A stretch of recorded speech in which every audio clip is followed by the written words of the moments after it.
Olá, eu sou Fernanda Godoy, sou especialista em design de aprendizagem e também em educação de adultos. Ah, Muito dessa minha experiência vem de vida prática, muito mais do que os estudos acadêmicos, o que me possibilitou entender melhor na prática quais são as metodologias que ajudam, que funcionam e o que na verdade acabam sendo entraves. E hoje eu vim aqui conversar com você sobre as metodologias ativas. Vim justamente conversar sobre essa moderna, nada moderna metodologia. Vamos começar falando da modernidade e do desafio que a gente tem em implantar metodologias ativas na nossa sala de aula. Talvez hoje nosso maior desafio seja a associação da tecnologia às metodologias ativas. E esse desafio ele acontece em duas frentes. Uma que é da nossa habilidade de lidar com as tecnologias, de conhecer ferramentas que possibilitem a aprendizagem, estimular essas crianças a aprenderem. Mas tem uma outra dificuldade que é de ter a tecnologia disponível. A gente tem um cenário brasileiro muito díspare.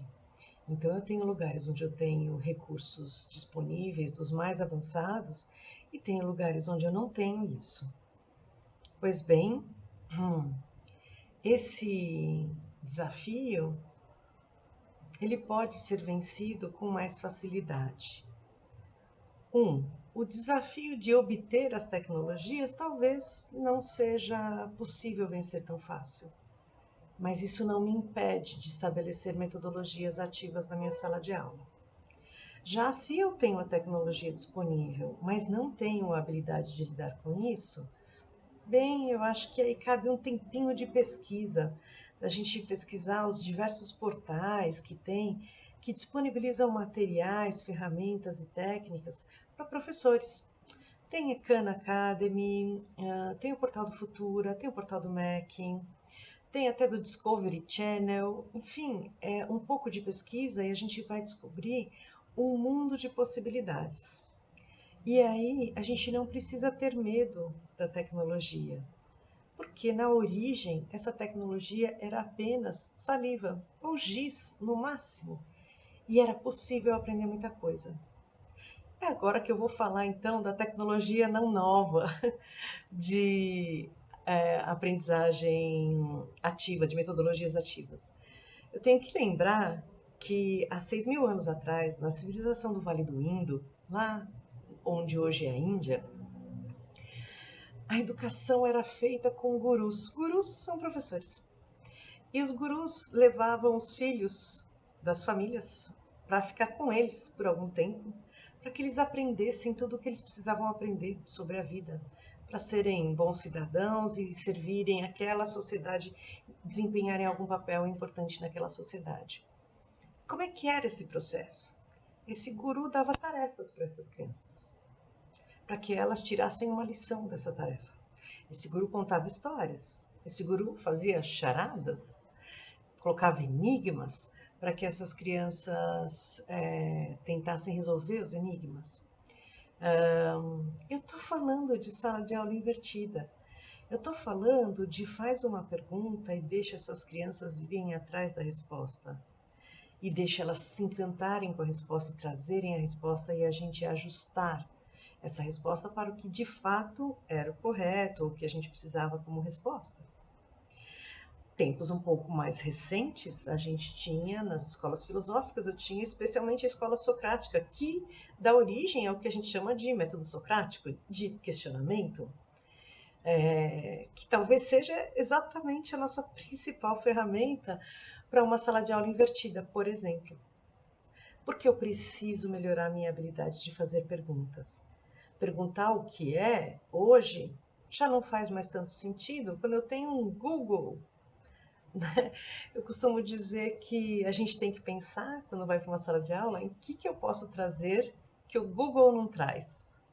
Se eu estou num cenário onde as crianças têm pouco ou nenhum acesso à tecnologia, pode parecer mais confortável isso, né? Eu não tenho essa concorrência do Google. Mas que tipo de cidadão eu vou formar se eu não tiver esse olhar tão crítico? Eu preciso desse olhar crítico.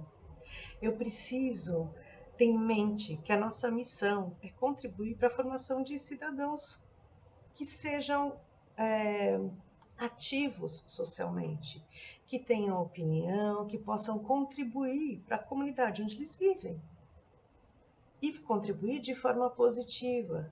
Então, para isso, eles precisam aprender a pensar. Óbvio, eu preciso dar matéria para isso, né? A gente precisa ter conteúdos para que povoe aí a biblioteca mental de cada criança, para que eles possam fazer associações e formular pensamentos.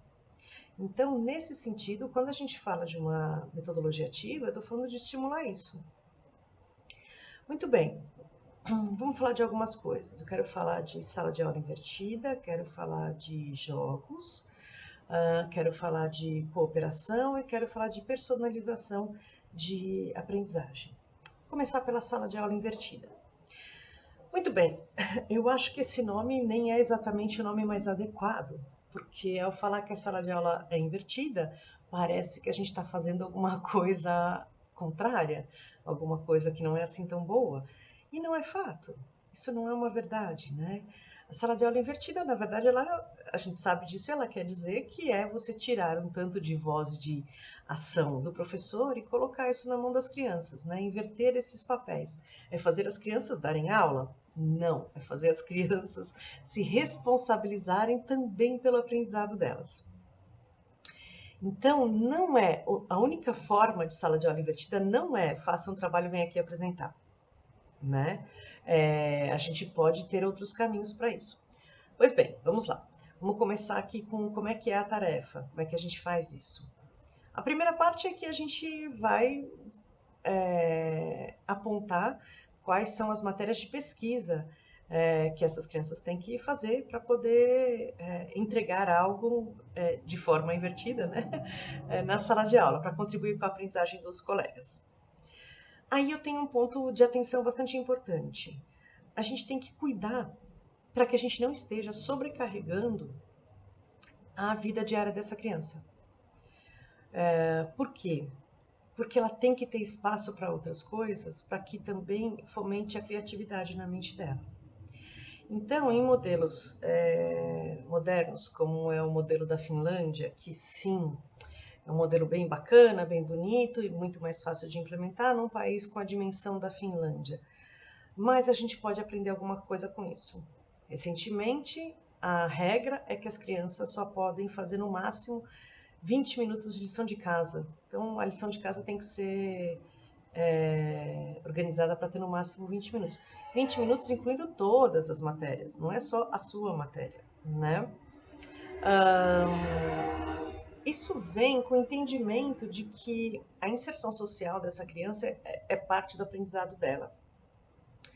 Em contraponto disso, a gente tem um outro modelo educacional, que é o modelo de Singapura, que também foi tido como excelente por muitos anos, mas que atualmente vem sofrendo desgastes em função, vejam só, do aumento do suicídio entre crianças que estão entre 10 e 19 anos.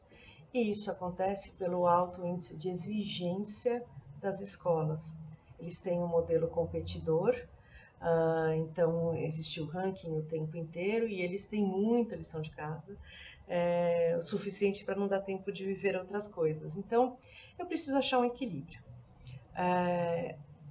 Importante também ter essa conversa com os demais professores, né? Para que a gente equilibre essa história toda. E às vezes, uma matéria de pesquisa pode atender, quando a gente pensa em transversalidade, uma matéria de pesquisa pode atender as várias matérias, né? Os vários professores. Mas enfim, cuida para que as crianças façam uma boa pesquisa. Como é que a gente pode cuidar para isso? A gente tem que elaborar boas perguntas para que eles pesquisem. Porque senão a gente vai para o Google. E vamos lembrar, Google, a gente pode fazer o mecanismo que for de tentar verificar se aquilo foi copiado e colado de uma página, mas Às vezes, até o copiar e colar é interessante, a criança pode ter lido, isso pode ser suficiente. Enfim, no meu tempo, eu copiava da Enciclopédia Barça. Não sei se é tão diferente do que a gente faz hoje quando a gente acessa uma internet. Lembrando que no Brasil eu tenho cenários díspares, né? Então eu vou ter quem acessa e vou ter quem não acessa. Para os dois cenários, o importante de fato é a gente formular boas perguntas para a pesquisa. Né? Não deixar exatamente uma pesquisa absolutamente aberta, que a criança não consiga entender o que é que você está querendo, e nem tenha uma direção para que ela tente orientar o pensamento dela. Muito bem, essa é a parte da pesquisa. Quando a criança traz de volta aquilo tudo que ela pesquisou, veja, ela pode ter feito isso em grupo, fora, com um grupo de amigos, enfim, na casa de um amigo, enfim. Mas a gente poderia, e isso vai impactar nos outros temas que eu vou falar um pouquinho mais para frente, a gente poderia, em sala de aula, promover novos grupos para que eles trocassem essas informações e respondessem a uma nova pergunta, ou a própria pergunta da pesquisa, enfim, e trouxessem isso de formas diferentes. Eu posso pedir para que eles apresentem contando a resposta, eu posso pedir para que eles façam um telejornal, eu posso pedir para que eles façam teatro, eu posso pedir para que eles desenhem, e assim a gente vai desenvolvendo outras habilidades de lidar com as informações e com o conhecimento, então eles conseguem ver a aplicação desse conhecimento em tantos cenários, né? Acho que essa variação pode ser legal. Eu trabalho mais com adultos do que com crianças. E com adultos a gente tem algumas outras dificuldades, né? Talvez a grande diferença seja justamente porque os adultos já têm toda a sua experiência, seu conhecimento, e por isso têm menos curiosidade com algumas coisas. E também eles já foram tão moldados num determinado modelo de aprendizagem que modificar isso às vezes é muito difícil. Então, com adolescentes isso já acontece, de quando você dá uma tarefa ou pede para que eles falem ou apresentem, eles acham e reclamam que quem deveria estar fazendo isso era o professor. Eu tenho que dar um sentido maior para eles, eu preciso que eles se encantem com esse processo de aprender. E se encantar com esse processo de aprender significa se encantar com todas as possibilidades de conexão dessas informações. Daí a importância das perguntas. Mas, se eu optar pelo modelo mais comum, que é pedir para que o grupo ou a pessoa apresente a pesquisa dela, dê uma aula sobre aquele assunto, realmente eles vão ter sempre a impressão de que o professor está com preguiça de dar aula, tá? Então, preciso que a gente tenha outros modelos, que a gente dê outras tarefas. Agora, ele pode dar aula sim, ele pode dar essa aula, mas a gente não pode ficar naquela posição de deixa eu descansar aproveitando que alguém está dando aula. Eu não posso, corporalmente, eu não posso dar essa impressão para a minha turma. Eu preciso aproveitar melhor essa história, né? Então, o que a gente vê de resistência hoje do aluno a participar de uma sala de aula invertida está relacionado a esse lugar de acostumei tanto que eu tenho alguém me dando aula que eu não quero assumir esse papel, porque na verdade, enquanto alguém está dando aula para ele, ele está lá com a cabeça no mundo da lua. Ele pode viajar para tantos mundos enquanto você está falando. Agora, quando é ele que tem que dar aula, exige um esforço maior. Só que é esse esforço que vai estar promovendo uma possibilidade de aprendizagem mais profunda. Muito bem. Acredito que eu não esteja contando nenhuma novidade para vocês. Quero falar então agora sobre a possibilidade de utilizar jogos em sala de aula para estimular a aprendizagem, de gamificar.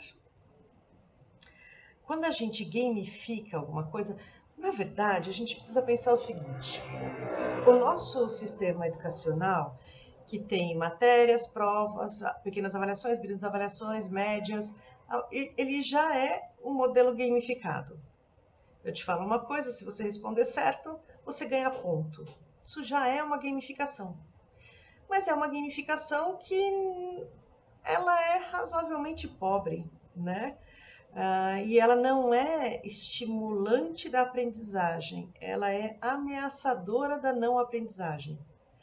E aí, preciso lembrar que quando a gente faz prova, e ela, pelo MEC, enfim, a gente tem as necessidades de provas de pontuação e tudo mais, o que é a prova? A prova é um momento, literalmente, de eu provar que aprendi alguma coisa com isso, né? Muito bem, e aí? O que acontece com as crianças no momento de prova? Algumas, ok. Outras, por mais que sejam super inteligentes e sabedoras, ficam super tensas porque existe este momento de prova. Quando eu coloco a prova, eu estou ativando o sistema límbico, estou ativando no sistema límbico a amígdala, que é aquele meu alarme de ameaça. Então você está sob ameaça. É como se tivesse lá uma sirene no cérebro fazendo uau, uau, uau, uau, ameaça, ameaça, ameaça.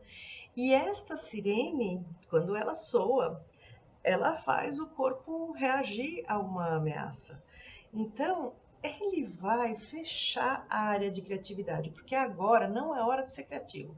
Agora é hora de correr do perigo, ou de lutar com o perigo, ou de fingir de morto para que o perigo passe por você sem perceber, né? Então, o córtex pré-frontal, que tem a funcionalidade de pensar, de criar, de associação e tal, ele vai se desligar nessa hora. Então, o que eu estou querendo dizer? É que a cada prova, que é um momento de ameaça para a criança, e para o adulto também, do mesmo jeito, eu estou praticamente fazendo uma tortura, porque eu estou desligando a área do pensamento criativo, da associação e tudo mais, e estou falando, responde certo. Então, a criança tem que fazer um esforço muito maior para poder responder certo do que ela faria na vida comum, no cotidiano, do que ela deve fazer, por exemplo, quando ela chega em casa encantada com uma coisa que ela aprendeu e que ela vai contar para a mãe. Ou quando, na fase de adolescência, que isso é bem comum, que eles não deixam você falar meia palavra errada ou meio assunto errado, que eles já vêm com a matéria inteira para provar que eles estão certos. Então, esse lugar é um lugar fácil, eles estão fazendo as associações e tal. Diante da prova, eu não faço isso. Então, essa gamificação baseada na prova não ajuda muito, não. Mas a gente sabe que o nosso modelo exige essa prova e tudo mais. E ela não é necessariamente a super medida do quanto aquela criança sabe, né, ou do quanto ela aprendeu. Mas é uma medida, eu não posso desconsiderar isso. Pois bem, e por que eu utilizaria outro tipo de gamificação na sala de aula? Para substituir a prova? Até poderia ser, mas não é só para isso não. Na verdade, a gente gosta de brincar, a gente gosta de jogar. Desde os primórdios da humanidade, a gente sabe, a gente tem desenhos rupestres que mostram algum tipo de brincadeira, algum tipo de jogo. Nas civilizações mais antigas, muitas coisas eram decididas em jogos de dados ou coisas assim. Então, o game ele é uma ferramenta poderosa. Mas ele é mais poderoso não só porque ele pode ser divertido, mas porque o nosso cérebro ele não diferencia fantasia de realidade. Como é que isso funciona? Só para a gente ter certeza disso, né? Entender o quanto isso pode ser poderoso. Pensa que naquele filme de suspense que você assistiu alguma vez na vida, que sei lá, deve ter uma cena que um monstro ou alguém veio pegar a pessoa lutou com o monstro, com a pessoa, sei lá, lutou, conseguiu neutralizar esse monstro. Aí a pessoa vira de costas, o monstro cai lá, a pessoa cai na banheira afogada. A pessoa então que estava lutando vira de costas aliviada. E aí tem lá uma musiquinha que você nota que tem alguma coisa que ainda vai acontecer, e aí a câmera mostra lá a pessoa afogada na banheira, ou o monstro, e mostra o outro descansando de costas para o monstro, mostra uma coisa, mostra outra, mostra uma, mostra outra, e você sabe que aquele monstro vai acordar, que aquela pessoa vai sair da banheira e vai atacar de novo. Mas quando esse monstro acorda e ataca, que a gente faz? A gente pula, a gente toma susto. E era um filme, nem era realidade, você nem tá na cena. A gente reage a isso como se fosse realidade. É por isso que a gente chora em alguns filmes, cenas emocionantes, tal. Não é com a gente, não é real. Você já assistiu 30 vezes a mesma cena e ainda assim você se emociona, né? Por quê? Porque o seu cérebro identifica aquilo como tão real quanto a sua vida. Não é só porque muitas vezes a gente faz associações com coisas que a gente está vivendo, mas é porque aquilo é identificado pelo meu cérebro como exatamente essa coisa que eu estou vivendo, né? Então eu reajo a isso. Muito bem, o que isso tem a ver com gamificação? Isso tem a ver que eu posso criar jogos, mecanismos fantasiosos, mecanismos lúdicos fantasiosos ou simulatórios, que vão fazer com que as crianças tenham um contato maior com o assunto. Por quê? Porque quando a gente entra num jogo, a gente literalmente mergulha nele. Talvez vocês já tenham brincado de imagem e ação, ou de fazer um jogo de mímica, ou qualquer outro jogo. E aí você entra todo bonitinho no jogo, falando assim, não, vou me controlar, tal. No meio do jogo, você já está lá, brigando com o outro, que o outro olhou a sua carta, ou que o outro roubou, sei lá, qualquer coisa. Como se aquilo fosse a sua vida. Muito bem, é isso que acontece. A gente literalmente fica em contato maior com a matéria que está sendo tratada ali. Então, eu posso sim usar os jogos como uma ferramenta potencializadora dos processos de aprendizagem. Posso propor jogos diferentes, posso propor coisas das mais simples às mais complexas. Eu, pessoalmente, gosto muito de mecanismos muito simples, porque se os mecanismos são simples, eu tenho maior contato e maior preocupação com o conteúdo e não com o mecanismo. Então, a simples coisa de pergunta e respostas, de associação, de combina um assunto com outro, de completa a frase, ou de, para mim, é genial. Porque o mecanismo é simples, é fácil das pessoas entenderem e elas se ligam na informação. Daí que eu vou juntar isso com o assunto de cooperação, porque para mim essas duas coisas estão muito juntas. Pessoalmente, quando eu vou fazer qualquer material ou propor qualquer atividade gamificada num processo de aprendizagem, eu sempre vou utilizar jogos que sejam cooperativos. Como é que é isso? Eu jamais tenho uma competição na minha sala de aula. Tem um princípio para isso. Não é só porque eu não quero que exista qualquer tipo de discussão a respeito disso. Não é isso. É porque quando a gente compete, para que tenha um ganhador, é necessário que os demais sejam perdedores. E para eu ganhar, eu quero que você perca. E para fazer você perder, talvez eu sabote as informações. E talvez, ao sabotar a informação, você, que vai perder, vai ficar com a informação errada, retida na sua mente. Então, este é o ambiente onde eu quero que os meus alunos passem cola um para o outro. A cola, ou o ajudar, não é a cola, mas é o ajudar, é o que permite que a gente solidifique essa informação. Então, eu não quero correr o risco de que alguém fique com a informação equivocada, ou memorize a informação equivocada. Mas aí o jogo pode ficar sem graça, né? Qual graça que tem se não tiver uma competição? Pois bem, a graça é se tiver desafios. Desafios, tem diversos tipos de desafio. Competição é um tipo de desafio. É o tipo, inclusive, mais simples de desafio. Quem fizer melhor, quem fizer mais rápido, vence. Quem acertar todas as letras, vence, enfim. Mas eu posso ter coisas que estimulem uma contagem de ponto a partir da resposta da maior parte de pessoas. Ou que eles tenham que, para responder completamente, eles tenham que juntar pedaços de grupos ou pessoas diferentes. que o desafio envolva juntar pessoas ou juntar respostas. Tem um mecanismo de uma gincana que eu costumo fazer para uma determinada situação, que é justamente um treino de estatística.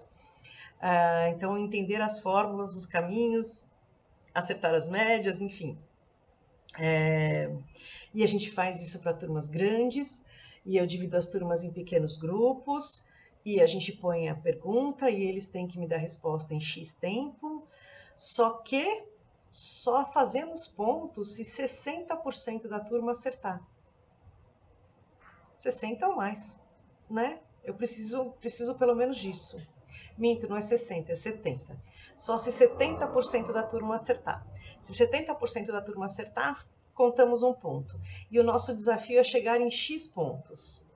O que vai acontecendo ao longo das perguntas? No começo, existe o comportamento competidor que é natural, que a gente sempre aprendeu que num jogo, numa gincana, a gente vai sair ganhando.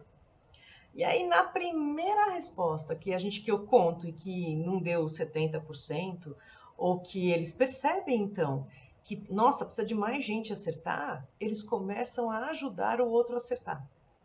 Nessa de ajudar o outro a acertar, eles estão disseminando o conhecimento, que é, inclusive, um comportamento que eu espero e desejo que eles tenham na rotina, no dia a dia deles. Então, além de tratarmos de uma matéria e termos que acertar as respostas, entender como é que funciona, eu estou junto treinando uma habilidade social e um comportamento que eu desejo que aconteça com essa equipe. Então, essa é uma metodologia de jogo cooperativo, onde eu tenho desafio, e aí a gente começa a apertar o tempo de resposta para que eles sejam mais rápidos em se ajudar e achar a resposta certa. Então eu posso ter desafios mais interessantes com isso. É legal isso. Então, nesse sentido, eu acho que... Eu não sou absolutamente contrária a jogos competidores, mas eu acho que nos processos de aprendizagem, eles mais me fazem perder do que ganhar, né? Mas quando eu preciso eleger uma única pessoa para ganhar alguma coisa? Vocês podem, inclusive, exercer o papel cidadão das pessoas reconhecerem o valor dos outros e das pessoas, do seu time inteiro votar. E aí a gente chegar nesse lugar. Sei lá. Eu não preciso trocar tudo para um novo módulo, né? Um novo modo. Eu preciso começar a tentar fazer isso em alguns pedaços e aos poucos a gente vai expandindo essa forma de atuar e de estimular a aprendizagem. Veja, note que desde o começo dessa minha conversa com você, eu não estou falando de ensinar ninguém, eu estou falando de ajudar alguém a aprender. E talvez essa seja a chavinha do negócio, né? A gente tem em mente que eu não preciso passar ou ensinar. Essa responsabilidade não é só sua. A responsabilidade da criança aprender é dela também.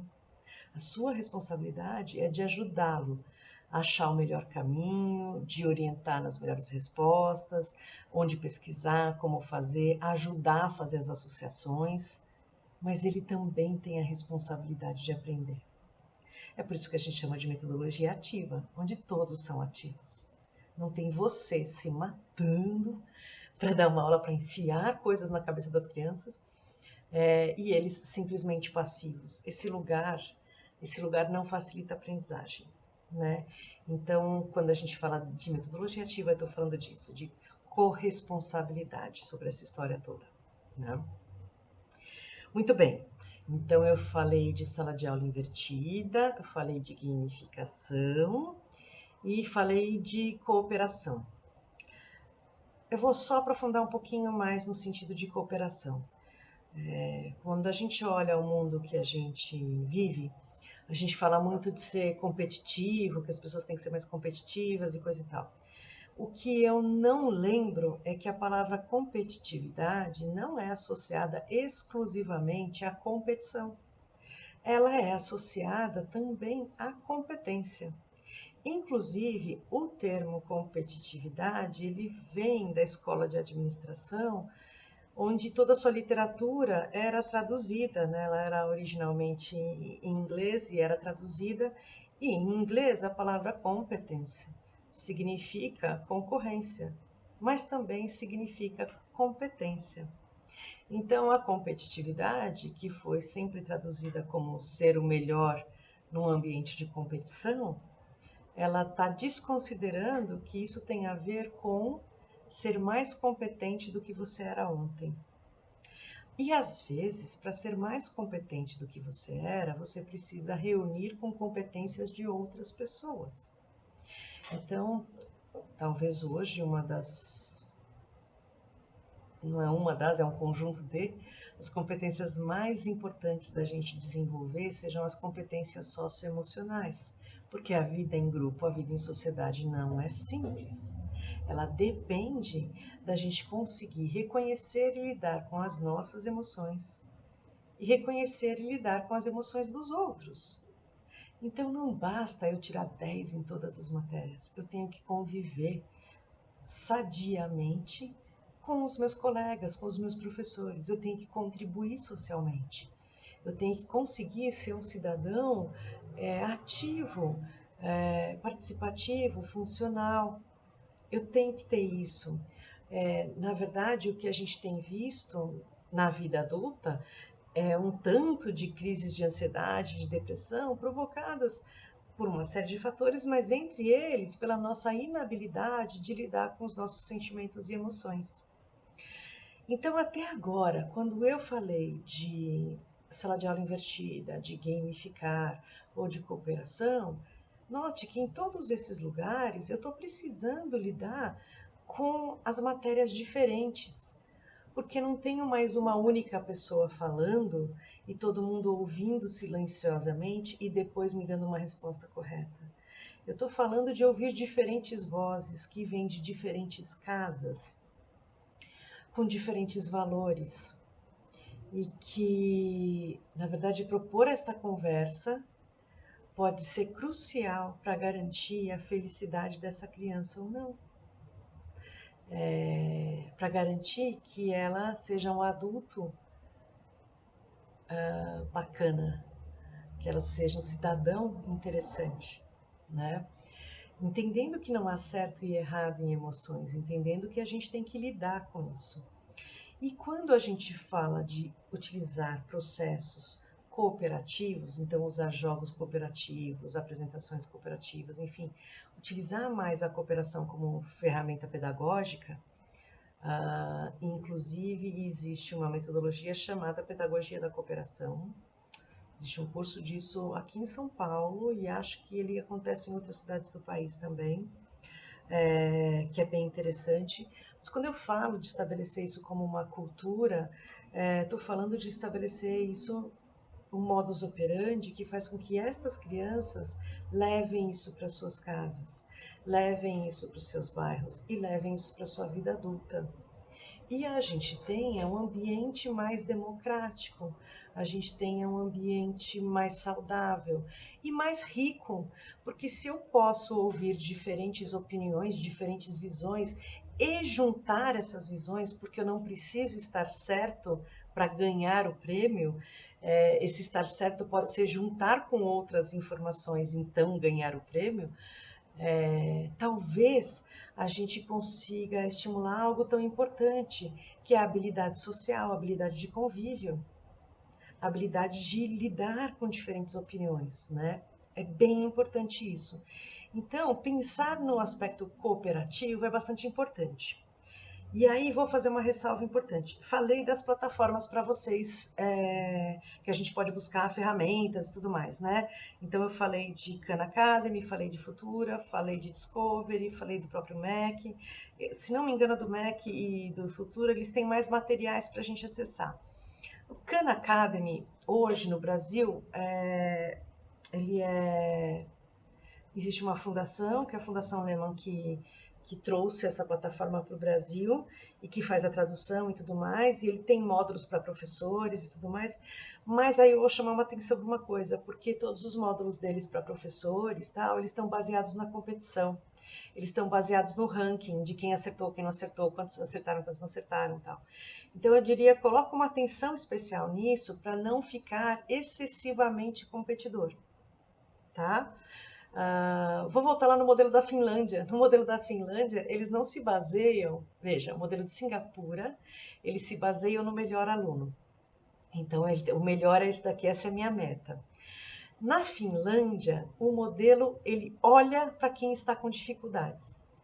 E, entre outras coisas, eu achei genial isso, eles têm, entre outras matérias, eles têm na semana uma aula que é uma aula sobre o grupo, que é para que eles conversem sobre como tem sido a dinâmica desta turma, o que tem acontecido nessa turma, se tem alguma coisa que está incomodando, se tem alguma coisa de bullying, enfim, como é que a gente está lidando com as coisas, tal, e eles vão ajustando, afinando o grupo. E aí eles percebem se tem alguém que não está conseguindo alcançar algum assunto. Então, a turma inteira trabalha para que esta pessoa que não alcança o assunto consiga subir. Então, eles esperam um pouquinho, ajudam essa pessoa a chegar no mesmo nível que eles e vão juntos. Isso para mim é muito interessante, porque isso, na verdade, tem se mostrado não como um retardador de aprendizagem, mas tem se mostrado como um fortalecedor da aprendizagem, um fortalecedor do sentido de responsabilidade do aprendiz, né? Então, acho isso interessantíssimo e eles fazem isso desde crianças muito pequenas. Então, acho que tem algo aí que a gente poderia olhar e se inspirar. Não sei se a gente precisa copiar exatamente, ou se é possível fazer isso, mas é algo que a gente pode se inspirar. Então, eu diria que esse aspecto cooperativo é um aspecto que a gente tem que olhar um pouco mais e tentar estimular um pouco mais nessas crianças. Porque no resto da vida, tudo vai muito estimular a competição. Embora nesse exato momento no mundo, eu tenha umas mudanças muito grandes acontecendo na forma de operar, né? Eu tenho empresas que começam a ter modelos diferentes, eu tenho processos seletivos que são diferentes, tá? Então, se eu estou falando de preparar um cidadão para que ele seja feliz no mundo em que ele vai viver, eu tenho que olhar para todos os lados, né? E tenho que ajudá-lo a ter as melhores ferramentas para lidar com as dificuldades que a gente vai ter na vida, que não são só as dificuldades cognitivas, não tem a ver só com o que eu sei ou não sei, mas tem a ver com como eu lido com o que eu sei, com o que eu não sei, na inter-relação com outras pessoas, né?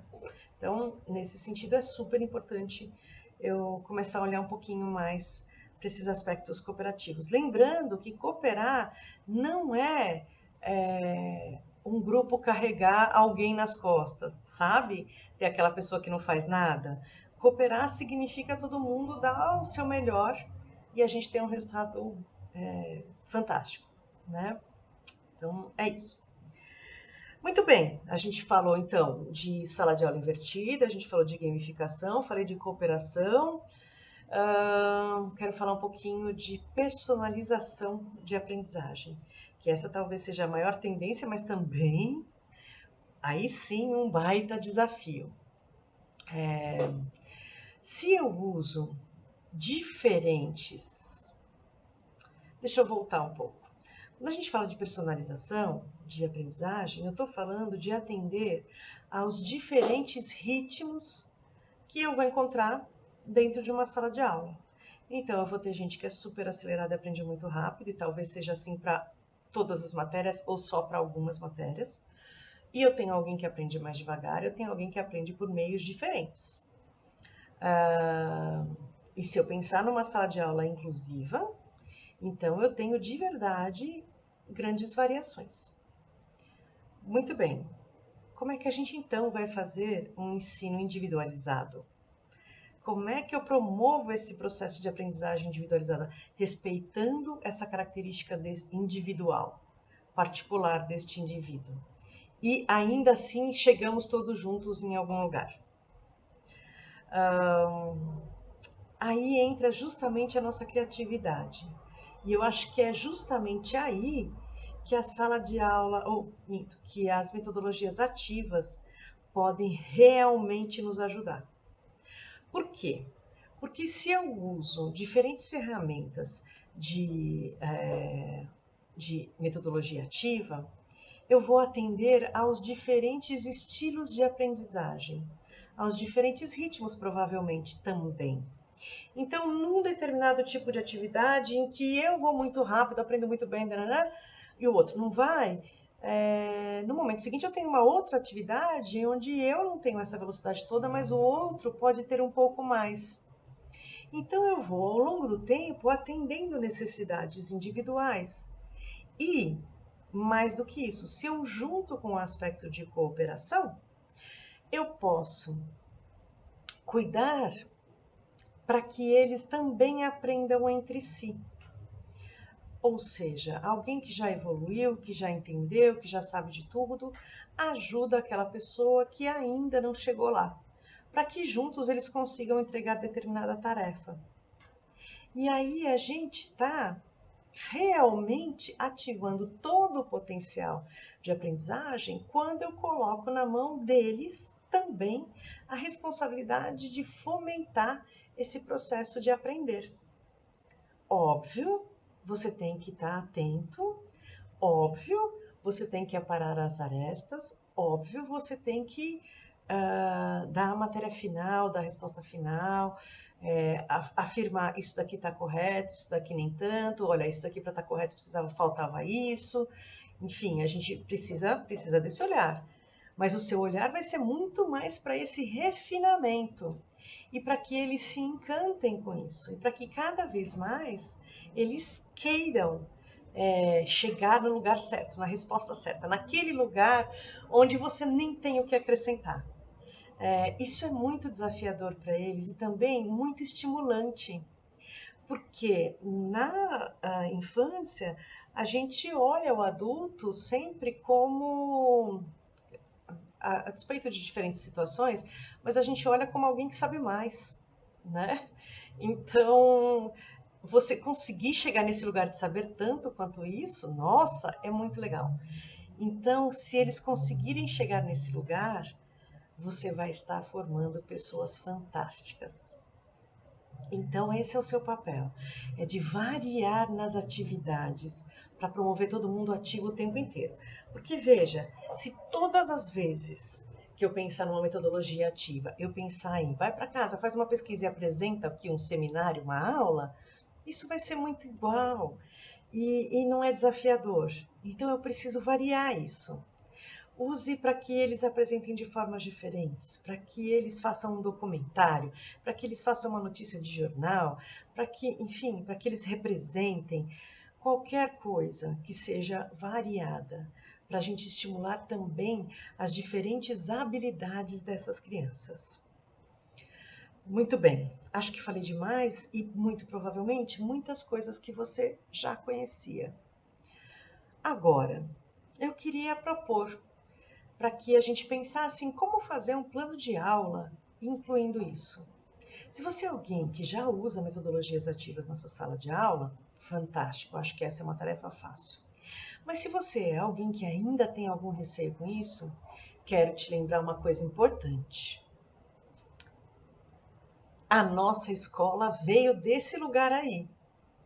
A nossa escola veio daquelas escolas filosóficas que tinha alguém no meio da praça com seus alunos, discípulos, com olhos e ouvidos atentos, que tentavam responder às perguntas que alguém fazia, as perguntas sobre a humanidade e tal. Isso não é novo, não é arriscado, não tem risco em implantar uma metodologia ativa na sua sala de aula. Temos risco sim se a gente ficar do outro jeito, porque a gente tem o risco de não conseguir contribuir para uma sociedade melhor. Então a gente não precisa ter esse medo. Muito bem, vamos pensar. Como é que eu poderia fazer um plano de aula? Por onde eu começaria meu plano de aula para começar a colocar o pezinho aí na implantação de metodologias ativas? Alguns momentos de silêncio para você pensar na resposta. Eu tenho uma dica importante. Talvez o que deva guiar a minha aula, o meu plano de aula, não sejam as matérias ou o assunto, enfim, que eu tenho que dar, mas seja qual é a grande pergunta que esta aula tem que responder. Se você começar pensando nisso, desenhando o seu plano de aula, começar por isso, por entender, por definir qual é a grande pergunta que esta aula tem que responder. Não interessa a matéria.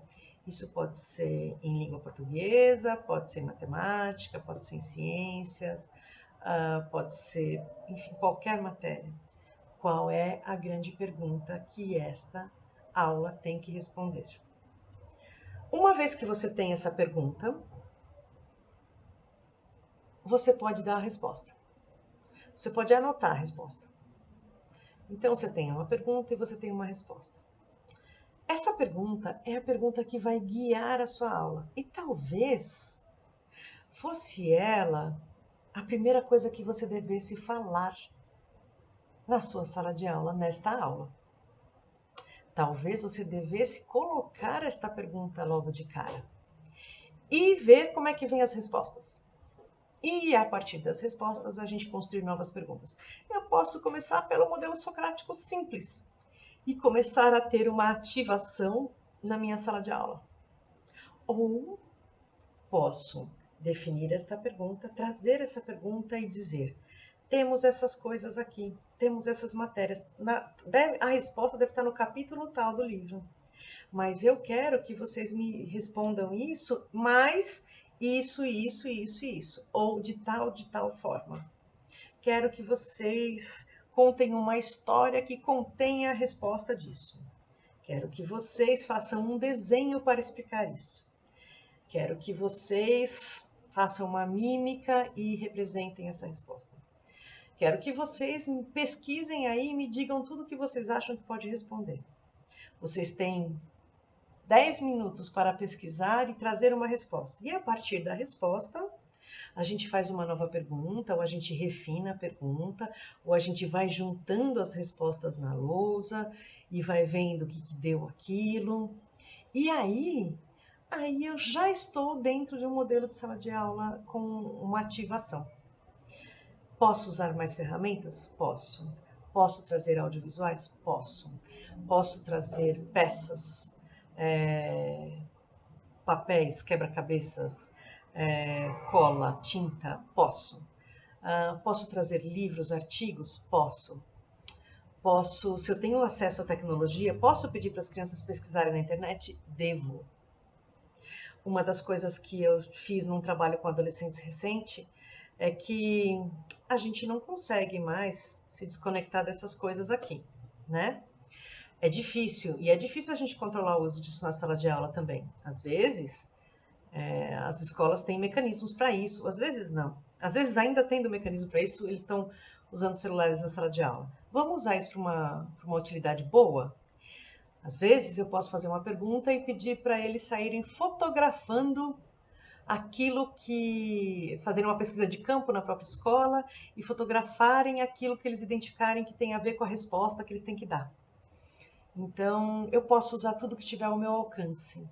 Não tenho nada ao meu alcance, eu tenho giz e lousa, tá lindo. Eu tenho apenas a fala, tá lindo. A gente pode fazer isso. A gente pode modular com os recursos que a gente tem. O recurso mais importante está dentro da cabeça e dos corações dessas crianças. Então, a gente tem que usar. A forma que a gente dá para o final disso pode ser variada. Eu só não preciso ter medo de dar voz a essas crianças. Se a gente não dá voz a essas crianças, elas vão achar um meio de dar voz. E, às vezes, esse meio é violento. Eu preciso começar a lidar com isso. Eu preciso começar a notar e fazê-los notar que existem sentimentos e emoções diferentes e que a gente pode se regular em grupo, que a gente pode se apoiar e que com isso a gente pode se encantar e todo dia aprender alguma coisa nova.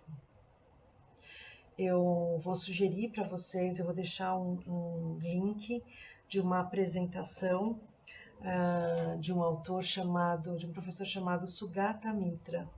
Ele fez um experimento na Índia, onde ele ouvia dos amigos deles, ele é um engenheiro de computação e é professor, e ele ouvia dos amigos deles que os amigos tinham filhos muito talentosos, mas os amigos deles eram ricos, e aí ele pensava, O que será que os pobres fizeram que não têm filhos assim tão talentosos, né? Porque a gente não ouve isso. E então ele resolve fazer um experimento no escritório dele que ficava perto de uma favela em Mumbai. Ele coloca um computador na parede, faz um buraco na parede, coloca um computador com a tela para fora para as crianças da favela irem brincar. A favela de Mumbai é uma favela muito grande, para as crianças irem brincar. E em pouco tempo ele percebeu uma evolução nessa aprendizagem. Então ele descobre que muito provavelmente o talento dos filhos dos ricos tinha mais a ver com acesso a recursos do que com a própria inteligência. Então ele vai evoluindo nesse processo. Eu vou realmente deixar esse link para vocês porque é inspirador. Ele faz uso de tecnologia, mas conheço professores que brincam com canudinho, elástico, palitinho e fazem coisas fantásticas pelas comunidades. O que a gente precisa de verdade é colocar essas crianças para participarem junto. É dar a elas a oportunidade de se responsabilizarem pelo seu aprendizado. Dar a elas a oportunidade de serem ouvidas. E dá para você, professor, a oportunidade de se encantar com o quanto você pode ser inspirador, o quanto você pode contribuir para a formação de um cidadão fantástico. Você já faz isso, mas você pode fazer isso com menos esforço e com mais brilhantismo.